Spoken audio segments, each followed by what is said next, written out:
제가 몇 년 전에 우리 부교육자들과 함께 이 주변에 아주 국수를 잘한다는 그 식당에 점심 때 이제 밥 먹으러 나간 적이 있습니다. 때마침 날씨가 오늘처럼 꾸물꾸물해서 그런지 유난히 손님이 많았어요. 그 줄을 서서 이제 기다려야만 했습니다. 속에서 이런 생각이 드는 거예요.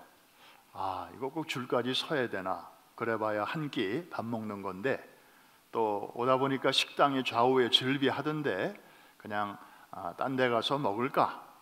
그런 생각도 했습니다마는 한 가지가 아까워서 그렇게 못했습니다. 지금까지 줄 서 있는 게 아까워서 그냥 조금 더 기다리기로 했습니다. 그랬더니 마침내 우리 팀 차례가 와서 그 시장 반찬까지 얹어서 아주 맛있게 식사한 기억이 있습니다. 기다리는 시간이 약간 지루하긴 했지만 시간 낭비는 아니었구나, 그런 생각이 들었습니다. 만일에 그 잠깐의 기다림을 참지 못해서 우리가 다른 식당을 찾아 나섰다고 하면 무슨 일이 벌어졌을까요? 그동안에 기다린 시간 말짱 꽝이 될 것이고, 또 다른 식당 찾아가는 시간, 그리고 그 근처에 가서 파킹하는 시간, 그리고 우리가 또 아무 데나 갈 수는 없잖아요. 또 맛있다고 소문난 데로 가면 거기도 또 줄 서야 할지도 모르는 것이고, 그래서 아마 더 고생을 하지 않았겠나, 그런 생각을 해보면서 아주 중요한 거를 하나 깨달았습니다. 식당에 가서도 웨이팅 타임은 결코 웨이스팅 타임이 아니다. 줄을 서면 반드시 그 좋은 결과를 얻을 수 있다 하는 것이었습니다. 여러분, 신구약을 관통하는 중요한 진리 중에 하나는 성서의 하나님은 우리 인간에게 언약으로 찾아오시는 하나님이시라는 것입니다. 아멘입니까? 그래서 우리와 언약으로 관계를 맺으셔요. 마치 제가 어렸을 적에 경기도에서 자라면서 저녁 때면 제가 연을 자주 날렸습니다. 제 이름에 또 연자가 들어가 가지고 연을 아주 제가 좋아했어요. 그런데 어느 날은 학교 갔다 와서 해가 지는 줄도 모르고 열심히 연을 날렸어요. 안 보여요, 캄캄해서. 그런데 저는 실망하지 않았어요. 제 연이 여전히 잘 떠 있구나 하는 것을 알고 있었으니까요. 뭘 통해서 알았을까요? 연줄. 이게 팽팽하게 살아 있으니까 내 연이 잘 있구나, 저는 의심하지 않았어요. 자, 하늘에 있는 연과 땅에 있는 나를 연결시켜주는 그 통로가 바로 연줄이었듯이 하늘에 계신 하나님과 땅에 있는 우리를 연결시켜주는 그 통로가 바로 약속, 언약이라는 거죠. 그래서 성서의 하나님은 언약으로 우리에게 다가오시는 하나님이시다. 두 번째로는 그분의 약속은 사람의 약속과 달라서 반드시 이루어진다. 오늘 설교 제목입니다. 한번 따라해 주십시오. 반드시. 다시 한번, 반드시 이루어진다. 자, 여기까지만 들으면 얼마나 감사한지 정말 마음속에서부터 저절로 할렐루야, 아멘, 감사합니다, 그런 생각이 들어요. 하나님은 우리에게 약속으로 찾아오신다고 하지요. 그 다음에 그 약속을 반드시 이루어 주신다고 하지요. 할렐루야죠. 아멘이시죠. 그런데 문제는 세 번째에 있습니다. 자, 하나님의 약속은 오늘 약속하셨다고 해서 오늘 다 이루어지지는 않는다는 것이죠. 약속과 성취 그 사이에는 때로는 짧게, 때로는 아주 길게 기다림의 시간이 있다고 하는 것입니다. 우리는 가끔 착각합니다. 하나님은 전능하신 분 아니신가? 그렇다면 그 능력 뒀다 뭐에 쓰셔? 약속하셨으면 얼마든지 즉시 이루어 주실 수 있는 분 아니야? 그렇게 해 주실 수 있지 않나? 그러면서 은근히 그런 것을 기대해요. 그런데 그거는 인간의 꿈일 수 있고 기대일 수 있지만 하나님의 계획하고는 물론 같을 수도 있지만 다를 때가 더 많은 거죠. 그래서 이 중간에 인터벌이 있기 때문에 찐득하게 기다려야 하는 것입니다. 제가 그 식당에 가서 줄을 서가지고 이렇게 보니까 여러 종류의 사람들이 있더라고요. 대부분의 사람들은요, 이게 이 식당 와보니까 줄이 있네. 얼마나 음식이 맛있으면 사람들이 이렇게 몰려올까? 조금만 기다리면 먹을 수 있겠지 하면서 기다리면서 그 일행들과 이렇게 즐겁게 담소를 나누면서 아주 기분 좋게 기다리는 사람들이 대부분이었어요. 우리 팀을 포함해서. 그런데 그 중에는 슬그머니 서 있다가 나가는 사람이 있더라고. 그 사람이 다행히 내 뒤에 있지 않고 앞에 있어서 다행이에요. 이 사람은 뭐 식당이 여기밖에 없나 하고 이제 딴 식당으로 찾아서 가는 것 같았어요. 그런가 하면 어떤 사람은 앞 사람이 가니까 나도 그럼 갈까? 그러면서 이렇게 움찔하는데 그러다가 지금까지 서 있는 게 아까워서 계속해서 서 있는데 아주 찌푸린 울상을 하고 왜 이렇게 줄이 빨리 안 없어지나 하면서 아주 괴로운 표정으로 계속 줄 서 있는 사람도 있더라고요. 여러분, 그래봐야 5분, 10분 상관인데 그 짧은 시간에 별의별 사람 다 있던데요. 그런데 여러분, 성경에도 보니까 비슷합니다. 하나님의 약속이 성취되기까지 이 기다림의 시간이 있잖아요. 그런데 이 기간 동안에 별의별 사람들이 다 있습니다. 크게 우리는 세 종류의 사람을 만나게 됩니다. 첫째, 잘 기다렸습니다. 그러다가 중간쯤에서 이제 딴 길로 가는 사람들이 있습니다. 대표적인 경우가 바로 아브라함과 사라 부부입니다. 여러분 아시잖아요. 아브라함 얘기는 우리가 너무 많이 들었어요. 자, 아브라함은 75세 때에 하나님으로부터 최초로 이제 말씀을 듣습니다. 약속을 듣습니다. 내가 너에게 씨를 줄 거야. 그 씨를 통해서 너의 자손이 바닷가의 모래처럼 하늘의 별처럼 많아지게 될 거야. 물론 그 씨라는 약속 안에는 이제 이삭을 주시겠다는 약속만이 아니라 더 멀리는 예수 그리스도를 그의 후손 가운데서 보내주시겠다는 그런 약속까지를 포함하신 말씀이죠. 그게 75세 때예요. 아브라함 부부는 10년 동안은 잘 기다렸습니다. 그런데 문제가 10년 후에 생겼습니다. 아무리 기다려도 자식이 안 생기니까 아내 사라가 부축입니다. 자, 당신도 늙고 나도 늙어가는데 하나님이 웬일인지 아직까지 자식을 주시지 않으니 하나님도 깜빡하신 것 같수. 그러면 여호와의 신호로 안 되면 우리 힘으로라도 한번 해야 되지 않아요?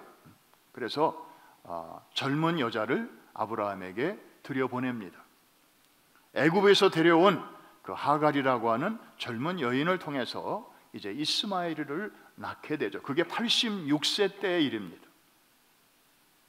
자, 이 일로 말미암아 평안했던 아브라함의 가정에는 이제 회오리 바람이 불어닥칩니다. 가정에 분란이 일어나게 되고 애들끼리 싸우고 애들 싸움이 어미끼리의 싸움이 되고 아브라함은 하루도 편할 날이 없었어요.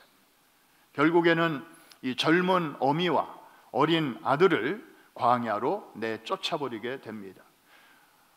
그런 아브라함의 마음이 얼마나 정말 아팠겠습니까? 그런데 그 집의 고통은 그거로 끝나지 않았어요. 그때로부터 13년 동안이나 하나님이 침묵하십니다. 여러분, 하나님과 아브라함 사이는 보통 사이가 아니에요. 하나님이 아브라함을 가리켜 My friend, 나의 벗이라고까지 말씀하신 그런 각별한 관계였는데요. 여러분, 요즘도 부부가 대판 싸우고 한 달 동안 말 안 하는 부부 있죠? 어떤 집은 6개월 동안 말 안 해요. 그런데 13년 동안이나 아무 말씀도 안 하시고 찾아오시지도 않고, 아브라함이 무슨 얘기를 해도 반응도 없으시고, 성경에 보세요. 99세가 될 때까지 아무런 대화가 없어요. 하나님이 얼마나 그 일로 섭섭하셨는가를 알 수 있잖아요. 그 한 번의 실수 때문에. 그런데 이게 끝이 아니에요. 조상의 싸움은 후손의 싸움으로 연결이 됩니다.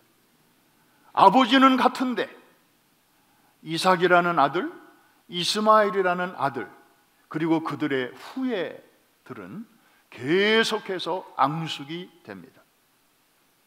그때 쫓겨난 게 이 한이 돼가지고 그때부터 서로를 향해서 으르렁거리고 이제 갈등과 분쟁을 하게 되는데, 그게 4,000년 동안이나 이어져 내려오고 있지 않습니까?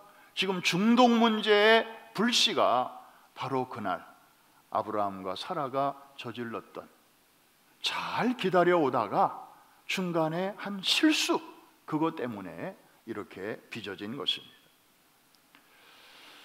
여러분, 참 제가 이런 얘기를 하다 보니까 갑자기 떠오르는 그 미국 역사의 한 토막이 생각이 납니다. 여러분, 미국 역사를 보면 저 캘리포니아에 골드 러시가 있었죠. 그래서 저마다 이 일확천금의 꿈을 안고 사람들이 막 몰려갔는데, 그 어느 한 가정이 이제 전 재산을 팔아서 캘리포니아에 있는 금이 묻혀 있다고 하는 그 광산의 한 부분을 샀대요. 그런데 이게 웬일입니까? 아무리 파들어 가도 금이 안 나오는 거예요. 그러면서 이제 먹고 살 길이 막막하니까 이쯤에서 중단하고 이거를 이제 되팔았어요. 헐값에. 그런데 그 뉴 바이어가 이제 이 광산을 테이크오버 해가지고 그 전에 사람이 파들어 갔다가 멈춘 그곳에서 1m를 파들어 가니까 그때부터 금이 막 쏟아져 나오는 거예요. 한국 사람이나 미국 사람이나 똑같은 면이 있더라고요. 배고픈 건 참겠는데 배 아픈 거는 못 참는가 봐요. 그 소식을 듣고 얼마나 속이 쓰렸겠어요. 야, 내가 조금만 더 기다렸더라면, 조금만 더 파들어 갔더라면 그동안의 고생 다 만회했을 텐데, 땅을 치고 후회한들 소용이 없었습니다. 여러분, 어느 정도 기다리는 것도 참 훌륭한 일이지만 기왕에 신앙세계 안에서는 정말 끝까지 조금만 더 잘 참고 기다려야 수지 맞는 줄로 믿습니다. 우리 옆에 계신 분에게 한번 인사하세요. 조금만 더 버티십시다. 기왕이면 좀 세게 축복을 좀 해보세요. 조금만 더 버팁시다. 그 조금만 더 안에 하나님의 놀라운 계획이 숨어 있을지 who knows. 아브라함 부부가 10년 기다린 거 잘한 거잖아요. 그런데 그 다음 1년을 기다리지 못해서 위로, 옆으로, 아래로 이렇게 총체적인 난국에 빠지게 된 사건. 참 하나님의 일을 조급한 마음 때문에 인간적인 방법으로 잘못 했을 때에 어떤 결과가 이루어지는가를 우리가 알게 됩니다. 자, 그런가 하면 성경에 또 다른 사람들도 있습니다. 중간까지가 아니라 끝까지 잘 참고 기다린 사람들이죠. 오늘 본문에 나오는 그 두 노인이 대표적인 케이스입니다. 이 시므온과 안나는 부부가 아니에요. 서로 잘 모르는 사이예요. 그런데 성경에는 마치 이렇게 잘 아는 사람인 것처럼 동시에 나와가지고 성경을 잘 안 읽는 사람들은 부부로 착각할 수도 있어요. 미국의 고등학생들이 얼마나 성경을 안 읽는지 성경 테스트를 했는데 소돔과 고모라가 뭐냐 그랬더니 부부 사이라고 이렇게 대답한 아이들이 그렇게 많다는데 얼마나 성경을 모르면 그렇겠어요. 그런데 이 시므온과 안나는 이 누가복음에만 나와요. 이 경건한 두 노인은 성전에서 구약이 예언했던 그 메시아를, 그 아기 예수를 이제 눈으로 보고 그를 안고 만지고 경험했던 그런 사람이었어요. 이거는 결코 우연이 아니었습니다. 이들은 이 날을 오랫동안 기다려왔어요. 구약 성경을 읽다가 이제 메시아가 곧 오실 것이다, 그리고 그가 성전에 나타나실 것이다 하는 것을 발견하고, 그때부터 이 노인들은 저마다 성전을 중심으로 살았습니다. 특별히 시므온 할아버지는 참 어둡고 불의한 시대 속에서도 세상을 원망하지 않고 나름대로 의롭고 경건한 그런 삶으로 그날을 준비해 왔던 것이죠. 안나 할머니는 어떻습니까? 이분은 결혼한 지 7년째 남편이 갑자기 죽는 바람에 젊은 과부가 됩니다. 여러분, 7년째면 아직도 신혼에 그 아주 깨소금 냄새가 여전히 남아있는 그런 때 아닙니까? 젊은 나이에 홀로 된 이후 84년 동안 정말 얼마나 외로운 시간들이었고, 그리고 부부가 같이 해도 쉽지 않은데 홀로 가족일을 꾸려가려니까 얼마나 힘에 겨웠겠습니까? 그런데 그런 외로움과 고통의 시간을 신앙적으로 승화를 시켜버립니다.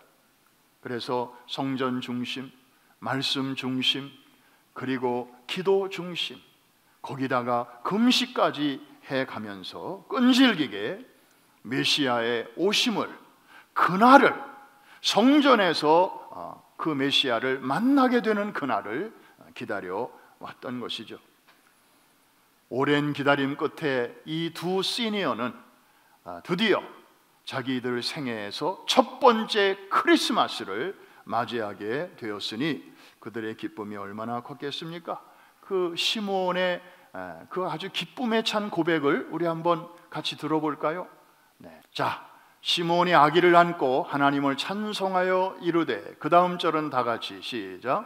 주제여, 이제는 말씀하신 대로 종을 평안히 놓아 주시는도다. 자, 저기 보십시오. As you have promised, 당신께서 약속하신 대로 You may now dismiss your servant in peace. 여기 dismiss라는, 평안히 놓아주신다라는, 놓아준다라는 뜻으로 dismiss라는 단어를 사용하네요. 우리 미국에서 저 단어 많이 쓰죠. 코트에 갔는데 판사님이 You are dismissed, You may go home. 얼마나 반가운 소리예요.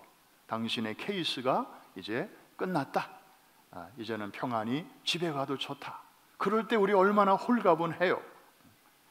그런가 하면 군대 간 아들이 군복무를 잘 마쳤을 때 나라에서 이제 쪽지를 보냅니다. You are dismissed, You may go home. 그러면 그 제대한 군인이 정말 아주 가벼운 마음으로 집으로 향하는, 그럴 때 쓰는 단어예요. 종을 이제는 평안히 놓아주시는군요. 이 말은 요즘 우리가 쓰는 말로 다시 번역을 한다면, 주여, 이제는 제가 죽어도 여한이 없습니다. 왜? 기다림의 결론을 보았기 때문에. 자, 정말 얼마나 행복한 케이스입니까? 여러분들도 기도하는 제목들마다 주여, 기왕이면 제가 죽기 전에, 제 생전에 좀 다 이루어 주세요. 다들 아마 그런 은근한 기대를 가지고 기도하고 계실 거예요. 바로 시므온과 안나가 그런 복을 누린 사람이었습니다. 자, 그런가 하면 마지막 세 번째 기다림의 사람도 있습니다.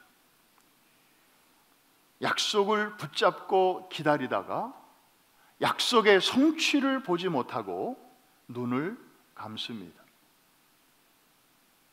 오해하지 마십시오.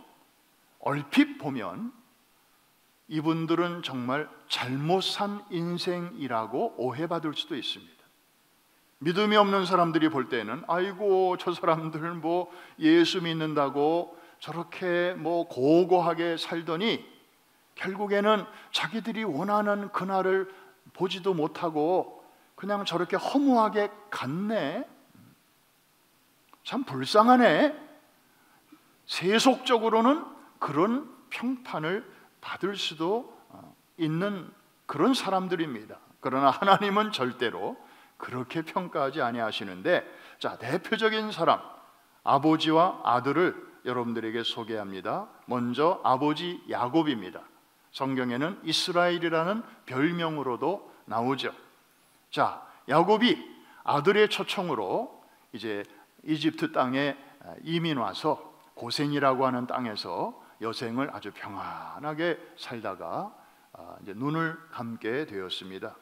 그때 자기를 초청해주고 또 자기를 이렇게 돌보아주는 요셉에게 고마운 마음을 가지고 이제 유언을 남기는데, 창세기 48장 우리 한번 같이 보겠습니다. 그의 유언, 시작.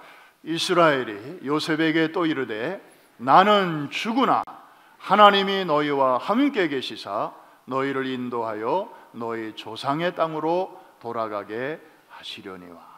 자, 나는 여기서 죽는다. 어디에서 죽는다고요? 이 땅이 어디예요? 이집트 땅입니다.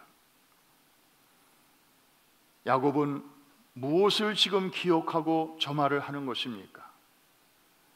하나님이 주신 약속. 누구에게 주신 약속? 최초로는 자기 할아버지 아브라함에게, 그리고 자기 아버지 이삭에게 주신 약속입니다.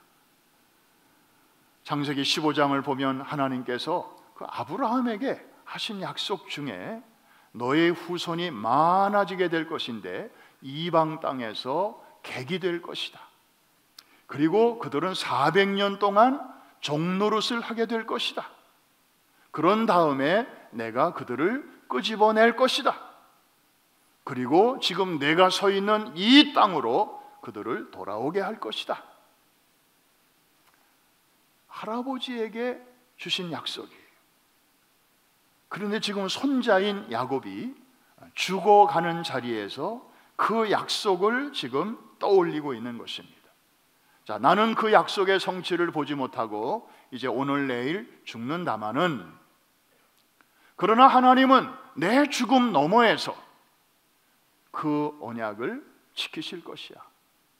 언젠가는 너희들을 데리고 나가실 것이니 절대 이 믿음에서 흔들리지 말거라. 유언을 남기는 것입니다. 그리고 또 세월이 흘렀죠. 그래서 야곱이 죽은 다음에 요셉은 아버지의 장례를 치르는데 요즘 말로 말하면 하관 예배를 굉장히 특별하게 드립니다. 우리는 보통 교회 묘지가 파일론에 있으니까 이제 장례 예배를 드리면 그 다음날 파일론에 가서 이렇게 하관을 하잖아요.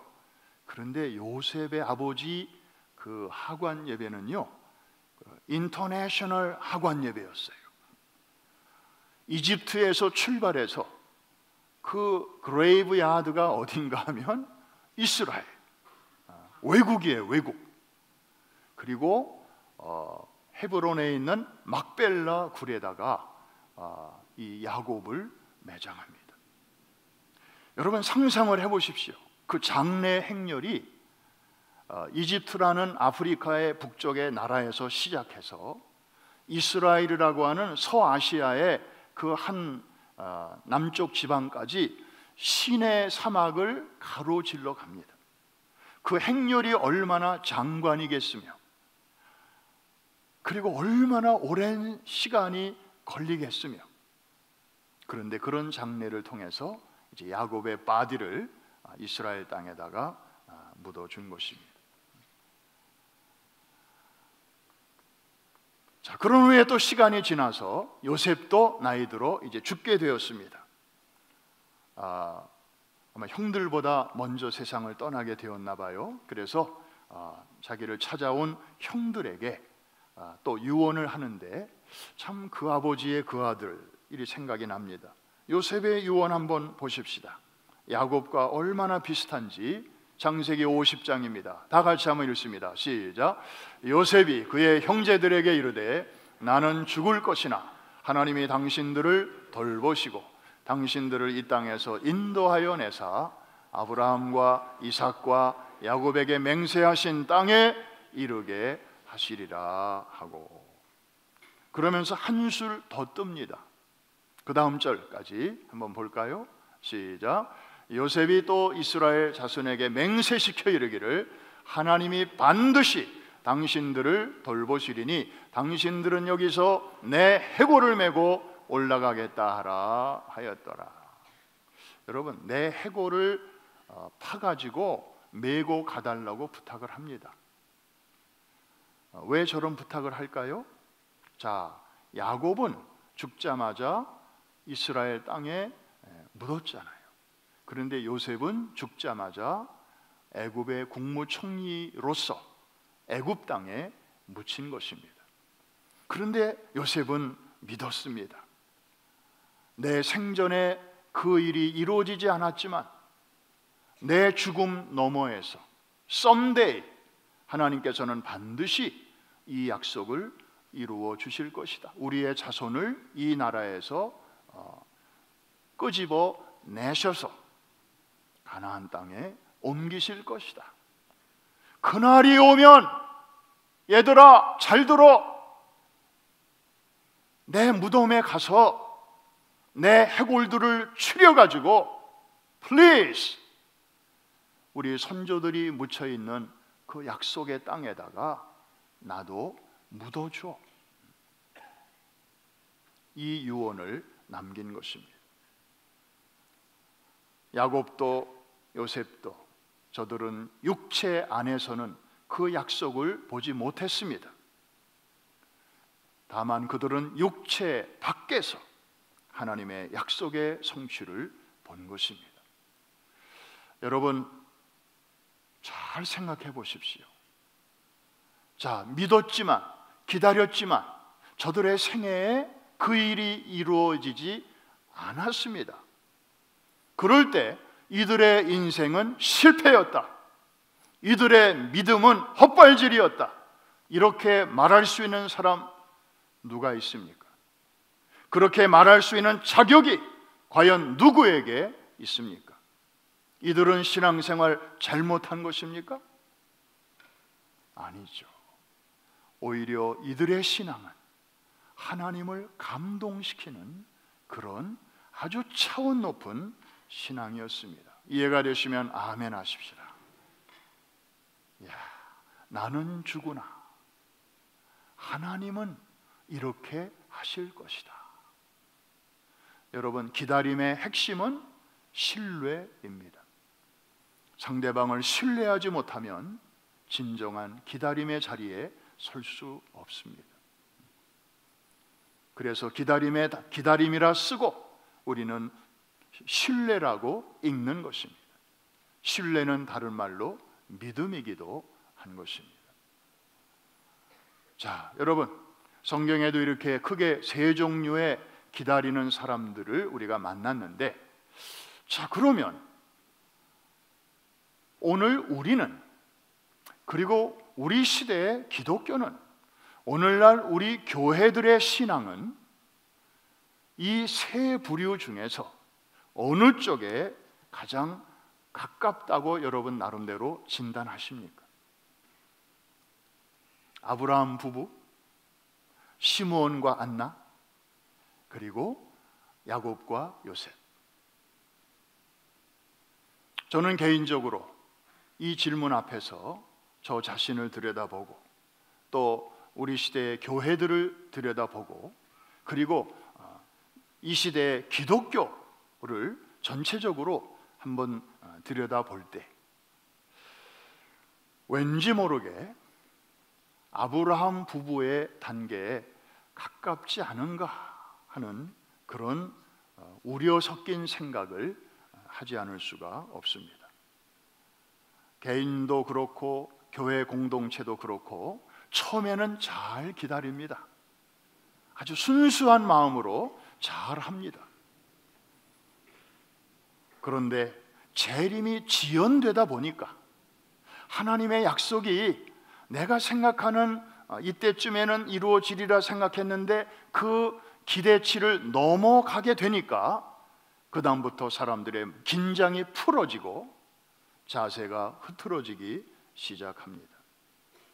마치 열 처녀가 각기 등불을 들고 이제 신랑이 오기만을 기다리고 있다가 성경이 뭐라고 기록하고 있습니까? 신랑이 더디 올세 다 졸며 잤더라. 사랑하는 성도 여러분, 이제 우리는 자다가 깰 때가 된 줄로 믿습니다. 옆에 계신 분 한번 옆구리를 찍어요. 자다가 깰 때가 되었습니다. 시작. 사진 한 장 보여드리고 말씀을 마치겠습니다. 저 사진은 언젠가 많이 봤던 사진입니다. 벌써 20년 전이네요. 2002년 한일 공동 주최한 월드컵 때 저 꿈, 별표, 은 이루어진다. 참 가는 곳마다 저 경문이 이제 붙어 있고 저렇게 저건 뭐예요? 카드 섹션으로 또 저런 글씨를 쓰면서 열렬하게 온 국민이 응원했습니다. 그 결과 히딩크 감독의 리더십 아래서 정말 대한민국이 전 세계에서 32강만 나갈 수 있는 본선에 진출을 했고, 그것만 해도 대단한데 그 중에 절반이 떨어져 나가는 16강에도 나아가고, 또 그 중에 절반만 남는 8강에도 나가고, 그리고 그 중에 또 절반만 남는 4강에까지 올라가지 않았습니까? 근데 이번에는 어땠습니까? 2022년 카타르 도하의 월드컵에서 우리 선수들 너무너무 잘했어요. 사실 저 때는 사람들이 하는 말이 홈그라운드 아니냐, 그래서 스테디움마다 온통 붉은 물결, 그리고 대한민국 이런 응원 소리가 그냥 가는 데마다 막 넘치니까 외국 선수들이 쫄아가지고, 그리고 주심도 우리 편 아무래도 좀 이렇게 좀 봐주고 좀 그런 게 있었지 않느냐, 뭐 그런 평가가 사실은 없지 않았어요. 그런데 이번에는 해외에서 열린 월드컵에서 자력으로 16강에 진출을 했으니 얼마나 대단한 쾌거입니까? 그런데 우리도 이번에도 꿈은 이루어진다라고 그렇게 온 국민이 마음을 모았지만 우리의 꿈은 16강까지 거기까지 갔고, 그리고 거기서 멈추게 되었습니다.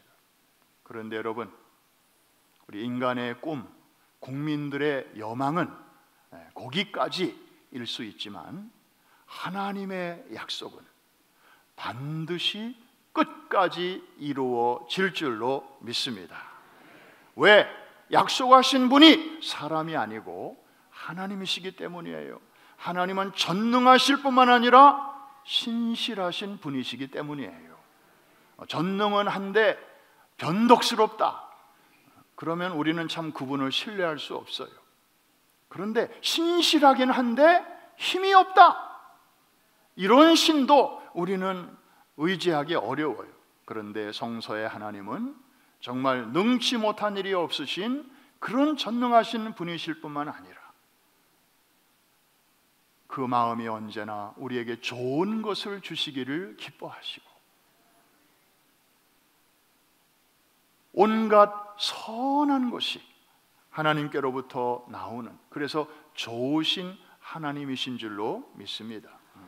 그런 하나님이 그 입으로 하신 약속이기 때문에 사실은 우리가 믿든지 아니 믿든지 하나님의 약속은 그대로 이루어지는 것들이 많이 있습니다. 자, 저기 성경책이 있습니다. 저 두꺼운 성경은 여러분이 다 필사해서 쓴 성경입니다. 저 두꺼운 성경책도 크게 세 가지 파트로 이루어져 있습니다. 저 성경의 중심은 예수 그리스도이십니다. 첫 번째 파트는 뭐냐 하면 그분이 이 땅에 오실 것이다. 이게 첫 번째 파트예요. 그리고 두 번째 파트로 넘어가면 그분이 오셨다. 그래서 오신 그분이 무슨 말씀을 하셨고 무슨 일을 하셨는가, 이거를 기록한 책이 마태, 마가, 누가, 요한복음 있잖아요. 그리고 마지막 세 번째 파트가 있어요. 그분이 다시 오신다. 여러분들에게 묻습니다. 자, 이 세 파트 중에 첫 번째 파트 이루어졌나요? 안 이루어졌나요? 구약의 예언 이루어졌죠? 자, 두 번째 파트 예수님이 오셔서 하신 말씀, 하신 일 다 이루어져서 신약의 사복음서에 기록이 되어 있죠. 그대로 이루어졌나요? 안 이루어졌나요? 이루어졌지요. 믿으시면 아멘 하십시다. 그러면 이제 나머지 파트가 하나 남았어요.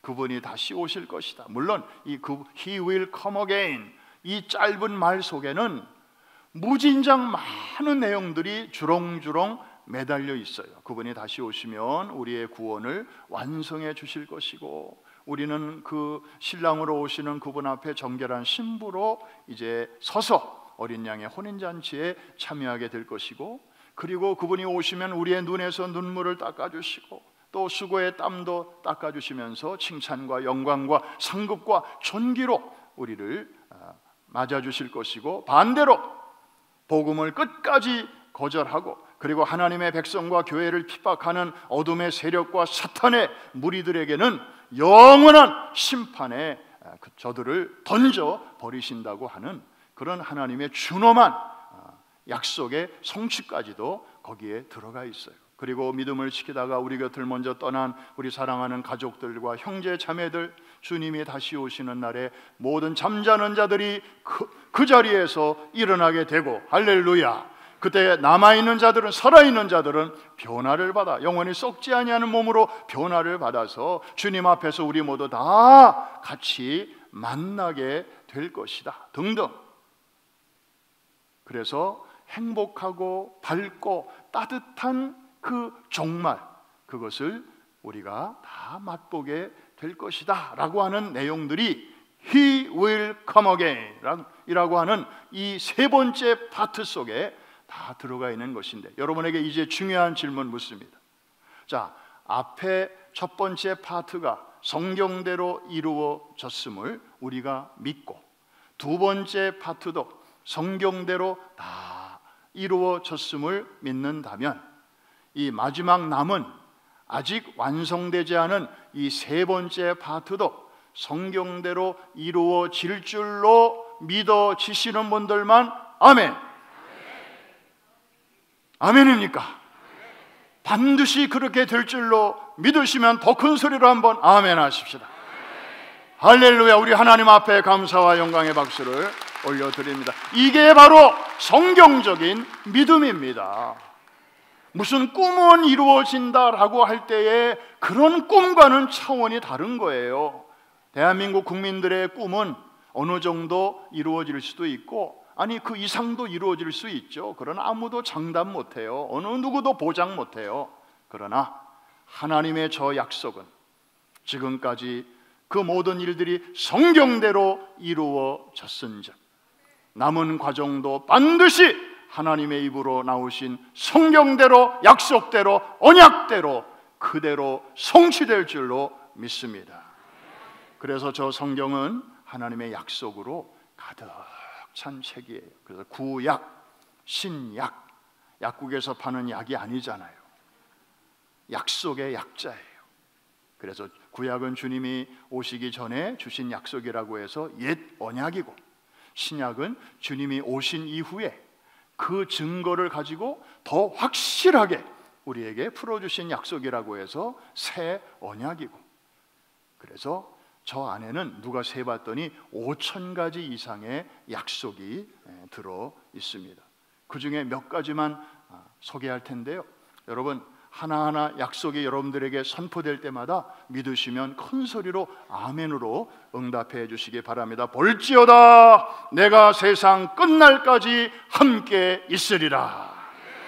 내가 너희를 고아와 같이 버려두지 아니하고 너희에게로 오리라. 여인이 어찌 그 젖먹는 자식을 잊겠으며 자기 태에서 난 아들을 긍휼히 여기지 않겠느냐. 그들은 혹시 잊을지라도 나는 너를 잊지 아니할 것이라. 내가 물 가운데로 지날 때에 내가 너와 함께 할 것이라. 강을 건널 때에 물이 너를 침몰치 못할 것이며 내가 불 가운데로 지날 때에 타지도 아니할 것이요 불꽃이 너를 사르지도 못하리니 너는 내 것이라. 시므온과 안나처럼 여러분이 믿는 이 하나님의 말씀이 여러분의 생애 가운데 이루어질 수도 있습니다.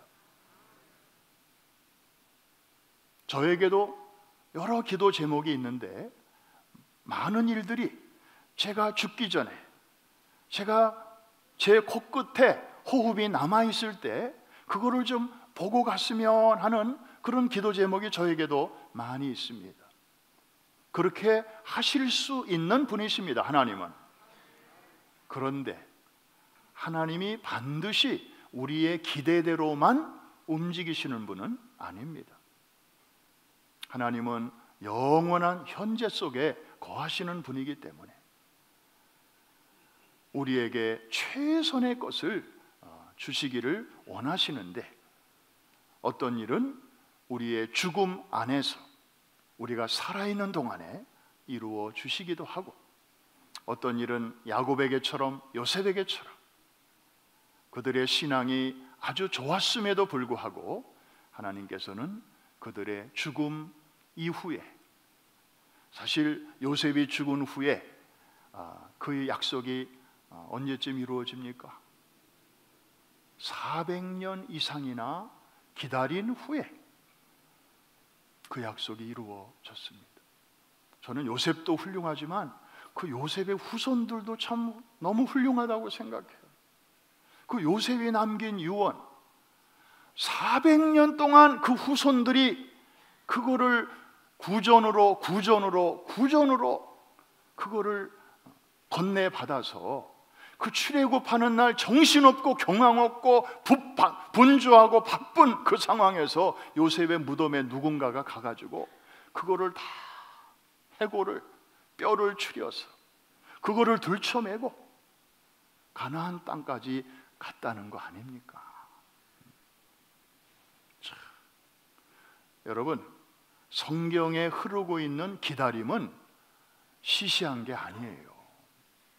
하나님의 약속의 강줄기는 그렇게 가느다란 게 아니에요. 이런 믿음의 선조들의 그 기다리는 신앙, 하나님의 약속에 대한 의심 없는 그 확신과 신뢰, 이거를 통해서 이제 예수 그리스도가 우리에게까지 오시는 길이 준비가 되었고 마련이 되었고 우리가 그 은혜 안에 있게 된 줄로 믿습니다. 여러분, 마지막으로 우리 지난주에 초대교회 성도들이 나누었던 인사를 우리가 함께 나누었습니다. 그들은 박해 시대에 있었습니다. 어제 예배드렸던 형제가 오늘은 맹수의 밥이 되기도 합니다. 그리고 어제 함께 교제했던 자매가 오늘은 화형에 처해지기도 하고, 그래서 오늘 예배가 어쩌면 우리 가운데 마지막이 될지도 모르는 사람들이 늘 있다고 생각을 했던 것이죠. 그러니까 저들은 하나님을 찬양합니다, 할렐루야, 우리처럼 이렇게 여유 있게 인사를 나눌 수가 없었어요. 저들은 정말 절박한 마음으로, 주여, 우리가 이 상황에서 정말 완전하게 해방되려면 주님이 빨리 오셔야 되겠습니다. 저들에게 마라나다의 신앙은 추상이 아니었고 교리가 아니었고 이데올로기가 아니었습니다. 저들에게 이 마라나다는 정말 절박한 삶이었습니다. 그래서 그 인사를 나눈 것이에요. 만날 때, 헤어질 때, 혹시 다음 예배 때 못 만나더라도 우리 그날에 주님 앞에서 만나요.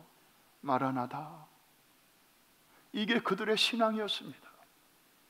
그리고 저들은 그 신앙으로 혹독한 박해의 시대를 300년에 걸친 그 무섭고 어둡고 캄캄한 터널을 이 신앙으로 뚫고 나갔던 것입니다. 우리가 결코 가볍게 여겨서는 안 될 신앙의 고백입니다. 마라나타. 이 성탄의 계절에 이제 첫 번째 크리스마스는 우리의 저 뒤에 과거로 남아있고 참 감사한 일이죠. 그리고 이제 우리 앞에는 우리가 눈만 뜨면 이제 마지막 크리스마스를 우리는 기다리고 있습니다. 첫 번째 파트 이루어졌고 두 번째 파트도 이미 이루어졌다면, 나머지 3분의 2가 이루어졌다면 3분의 1 반드시 그대로 이루어질 것인데, 그래서 초대교회 성도들은 자기 시대에 주님이 곧 오실 줄로 알았어요. 그러니까 밭에서 일하다가 유난히 큰 구름이 이렇게 눈에 들어오면 혹시 주님 지금 오시는 겁니까? 그러면서 자기들의 온매무새를 여몄다고 하지 않습니까? 그러면서 자기 자신을 돌아보았습니다. 지금 주님이 오고 계신 게 맞다면 내 신앙은 이대로 괜찮은가? 내 주변에 있는 사람들과의 관계는 이대로 괜찮은가? 정말 주님 앞에 내가 숨고 싶은 그런 구석은 없는가? 내가 주님 오시면 주님 드디어 오시는군요, 기다렸습니다, 정말 잘 오셨습니다 하고 반갑게 달려나가 주님을 얼싸 안으려면 내가 지금 해야 할 일은 무엇이고 버려야 할 일은 무엇인가? 저들은 하루를 살더라도 이런 질문 앞에서, 이런 기대감 앞에서 살았던 것입니다. 저는 세계 교회는 잘 모릅니다. 기독교 전체의 흐름을 읽을 수 있는 눈도 저에게는 없습니다. 그러나 제 작은 신앙의 그릇으로 바깥을 바라볼 때 초대교회 성도들이 지금 우리 시대에 이 신앙생활을 잠깐 외출 나와서 본다면 저분들은 깜짝 놀랄 것 같다. 당신들은 어떻게 우리 시대보다도 2000년이나 그날이 가까워진 시대를 살면서 어떻게 이렇게 신앙생활할 수 있어? 도대체 당신들이 믿는 예수는 어떤 예수요? 당신들이 보는 성경은 도대체 어떤 성경이길래 이렇게 흐리멍덩하게 신앙생활을 하고 있는 것이요? 저는 그분들이 야단칠까 봐 은근히 겁이 납니다. 강단에서 제가 외치는 복음도 그 1세기의 원색적인 복음이 아니라 나도 모르게 많이 벗어난 그런 복음을 내가 외치고 있지 않나 하는 그런 늘 조바심이 있습니다. 우리 젊은이들이 많이 부르는 찬양 중에 마라나다라는 찬양이 있습니다.